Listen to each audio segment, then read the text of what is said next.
Hola, ¿qué tal? My name is Amara Dago, and today on my channel, I'll be bringing to you this topic, the lifestyle differences between Nigeria and Spain. And subscribe, share, like, give these videos a very big thumbs up if you like this kind of content. Stay tuned for the real gist. The first point I'll be making is on the healthcare.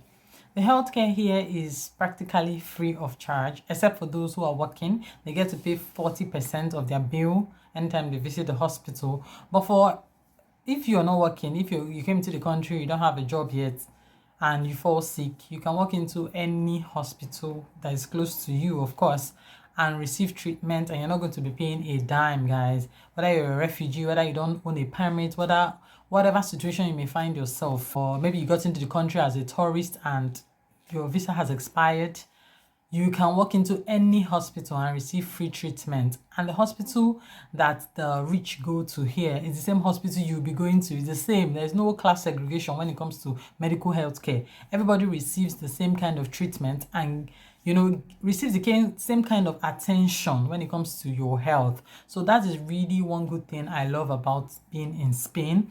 You get to receive the best medical health care. You get to receive it with little or no payments, and that's like one top thing that I really love about being in Spain. Back home in my country, you don't get that treatment because we do not really have a very good medical healthcare system. We are still lagging behind in that area. I don't want to go into details. We know already that Nigeria is a developing country, so we do not have this, so we cannot really say, I can't really compare it. Basically, I can't. Second point I'll be making is one thing that really shocked me when I got to Spain, and that is the name change. Back in my country, when you get married, you're supposed to go and file for change of name because your other document will be bearing your father's name. So you need to go and file for an affidavit stating that you're now married and you want to be known as for example, I was answering Amara Azuka Ome as a single lady. Now I'm married, I'm answering Amara Azuka Udagu. My husband's name is Udagu. So that is how it's been done back home.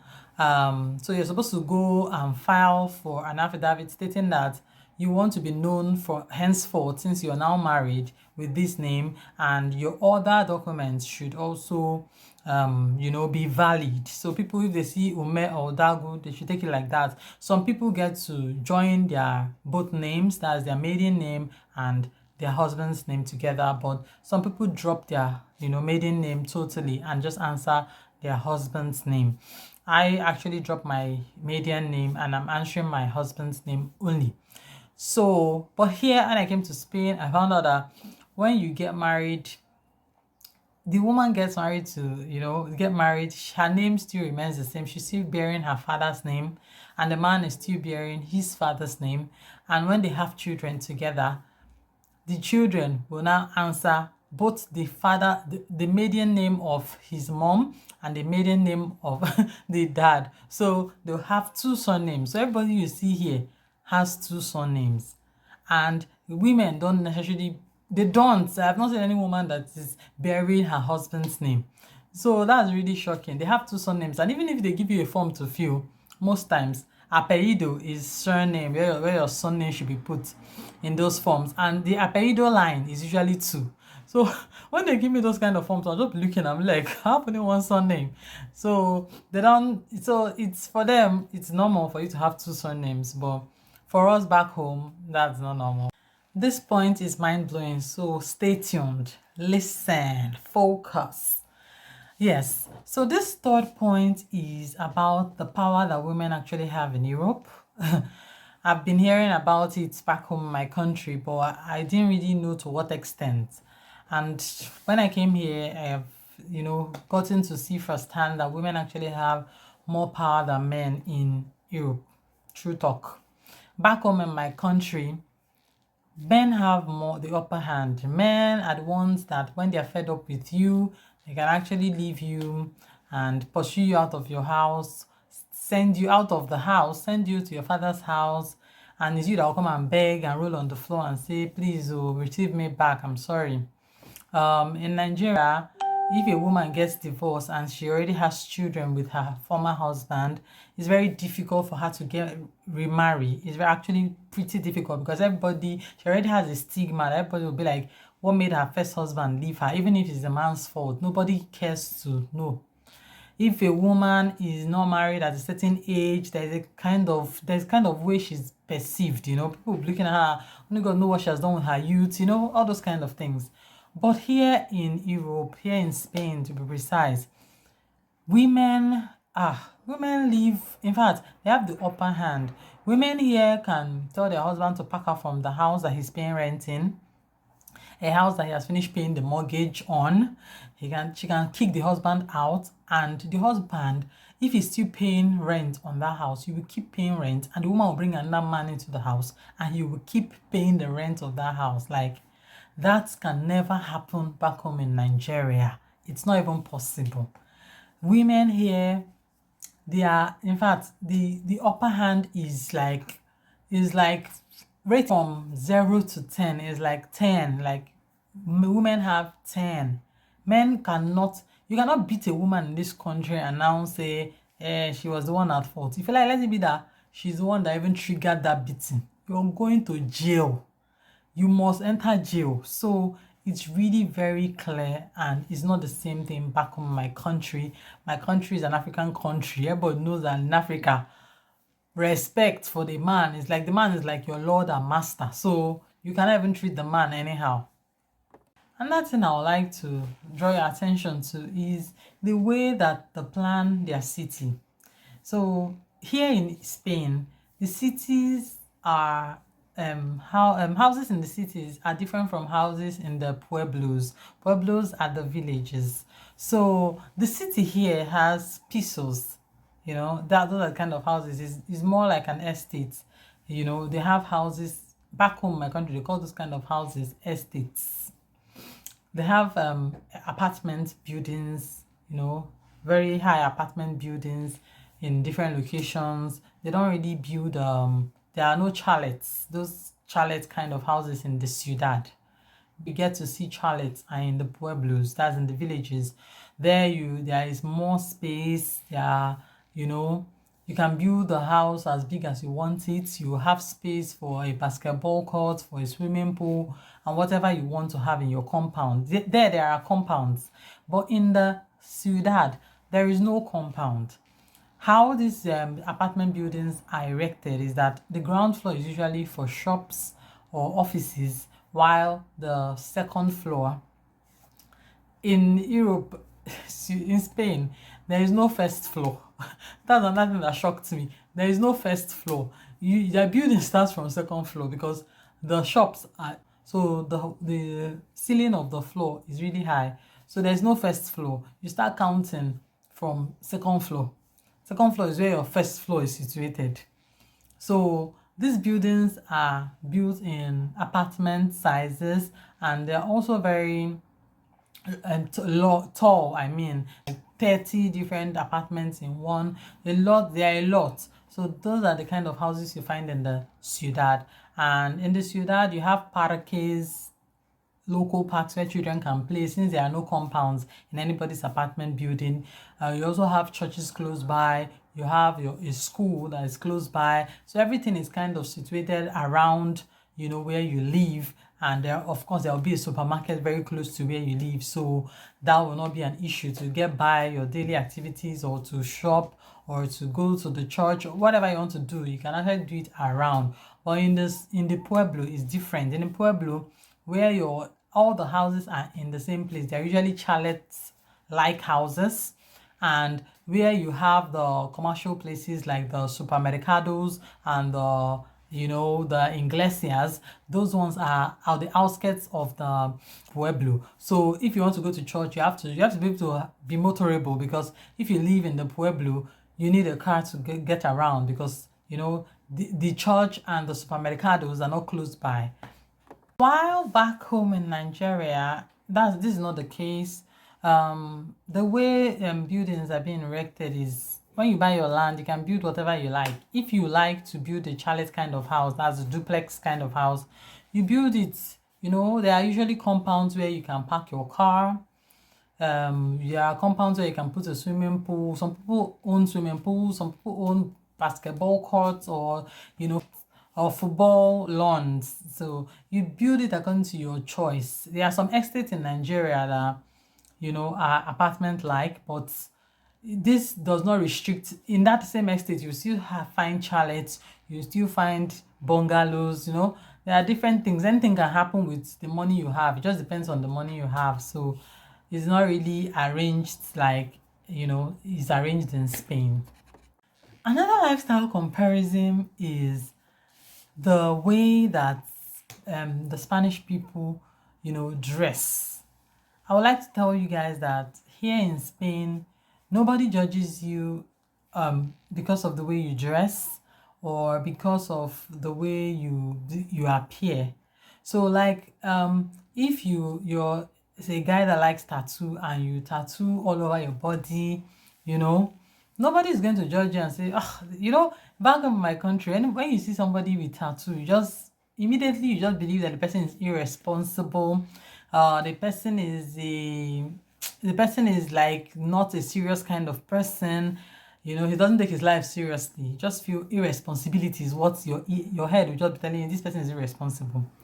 you know and or if you see somebody with dreads or all those kind of things, even police will arrest you and say you're doing yahoo yahoo because they feel that you have dreads or you dyed your hair or stuff like that, or you have tattoo on your body. That one will just show them that you're not a responsible person or you're doing something illegal. But here in Spain, you see people will dye their hair, people will have tattoo, people will do all sorts, and they are not considered irresponsible.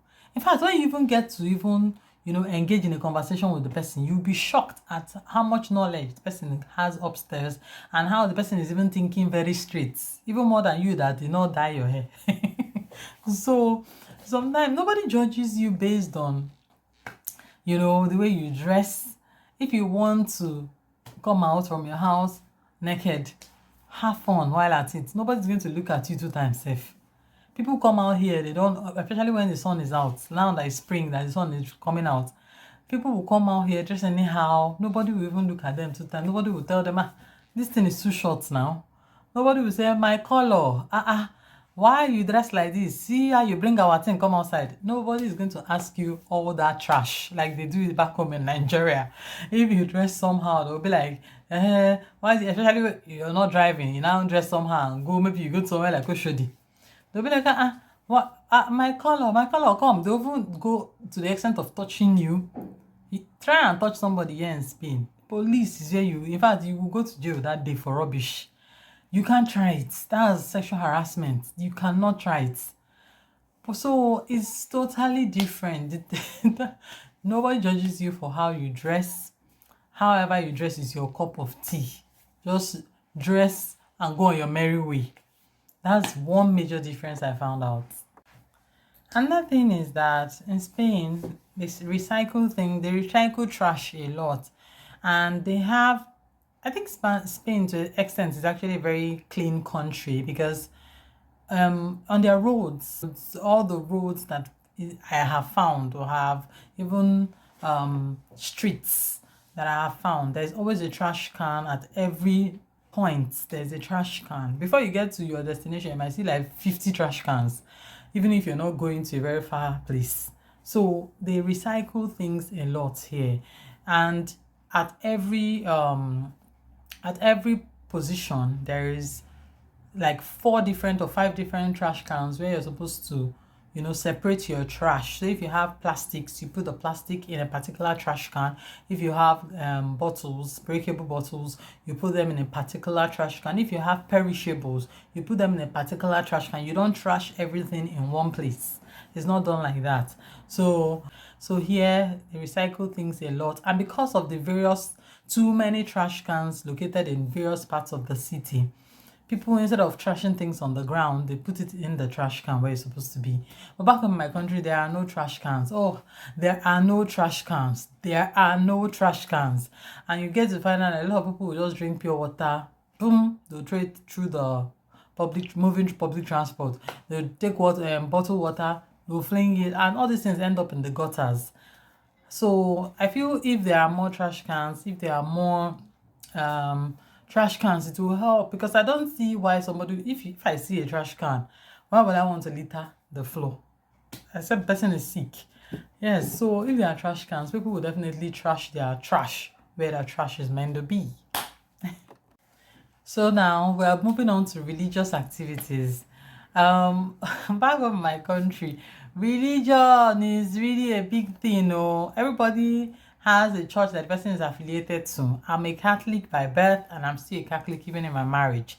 So coming back from home, my Catholic, my Catholic background, what I know is, Catholics to a certain extent, they do things in the same way. When I came to Spain, I know Spain is a Catholic country. I got here, but I found out that their own Catholicism is different though. In the sense that back home in my country, mass actually lasts for 2 hours. But here in Spain, nothing want to make you stay 1 hour in mass. Mass usually here, with everything they do plus announcement, 45 minutes, you're done. Yes. And with that, they don't do Thanksgivings. They cut out no Thanksgiving in their mass here. They've never done Thanksgiving. They've never done second collection. The collection they do is only offering. And that offering is not, you're not going to come out from your seat to go and offer anything to God. You're going to sit down in your seat. They will bring the basket close to you and you put your money. There's no time they have actually, and I know there was a time they said they wanted to feed the hungry, that we should voluntarily give what we have, if we have. But there's no taking out time to go and start preaching to you how givers never lack, how you must pay money. If you don't pay money, God will not bless you. Nobody does that here. Like the churches that are Spanish churches is what I'm talking about, because even here we have Mountain of Fire, that the leader is a Nigerian. So it's usually things are done there like normal Nigerian church. But if you go to a Spanish church, in Spanish church, government give them grants to fund some of the activities. So it's government that funds them, not the other way around, So that is totally different. In Spain, they don't waste time in church. They don't. Our homily is usually 5 minutes. That's the preaching of the day. 5 minutes. After 5 minutes, the sacristan will come and tap the father. Time has elapsed. Please come and sit down and do other things. So they don't. There's no waste of time here. Unlike in back home in Nigeria, the drama is too much. They'll do first collection, second collection, third collection. This one, they'll say they're raising fund for this, raising fund for the thing can be too much. Sometimes it will span long hours and you'll be tired. You just want to go home and go and rest. So guys, I hope you enjoyed this video. If you did and you would like to join in the conversation, leave in some of the other comparisons I did not put in this video. Let's hear your point of view from wherever you stay. That's if you stay in America. Tell us one thing that Spanish lifestyle is different from American lifestyle. If you're from Pakistan, tell us one thing that Spanish lifestyle is different from Pakistani lifestyle. Let's share, let's get it, let's engage. I love to get your feedback. Give us a big thumbs up if you enjoyed this video, and guys, do not leave this place without subscribing to my channel if you love the consistency and this kind of video. Thank you for joining us on this one. Until the next one, hasta luego.